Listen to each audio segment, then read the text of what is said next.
Bella Thorne is pulling back the curtain on what really happened behind the scenes of Shake It Up, and her story about Zendaya is raising eyebrows. Nearly 13 years after the Disney Channel hit ended, Thorne is claiming she and Zendaya were pushed into a competition that neither of them wanted. On screen, they were inseparable. Cece and Rocky were best friends. Off-screen, Bella says the message from the adults around them was very different, and according to her, things got pretty bad. Thorne says she and Zendaya clicked immediately, but as their fame grew, she felt pressure building around them. The problem? She believed people in the industry wanted them to compete for the same prize, and ultimately wanted only one of them to become the bigger star. Thorne described the mentality as essentially making young women beat each other down while fighting for limited opportunities. That is a very different story from the Disney friendship fans thought they were watching. Bella says she and Zendaya refused to play along. They hung out, they talked, and when the pressure became too much, they apparently did something even more rebellious. They disappeared.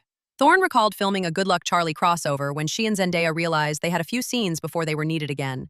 So, instead of sitting around, the two went somewhere else. They escaped to another unused soundstage, hid from everyone, and started talking. And they stayed there long enough for people to start looking for them. But Bella says that private conversation became one of the most meaningful moments of her young life. They talked about what they were experiencing, what people were saying, and how they felt they were being positioned against each other. Then they hashed it out. And Bella described the experience as beautiful. For her, it was a powerful early lesson in female friendship.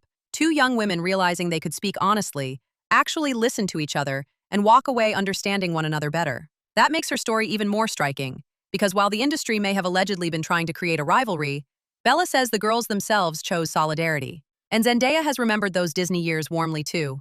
Looking back in 2021, she called her Shake It Up memories good times. So behind the Disney Channel cameras, behind the matching costumes and best friend storylines, Bella Thorne says there was another story unfolding. Two young stars navigating fame, two friends being told they might have to compete, and two women who apparently looked at each other and said, "Not this time."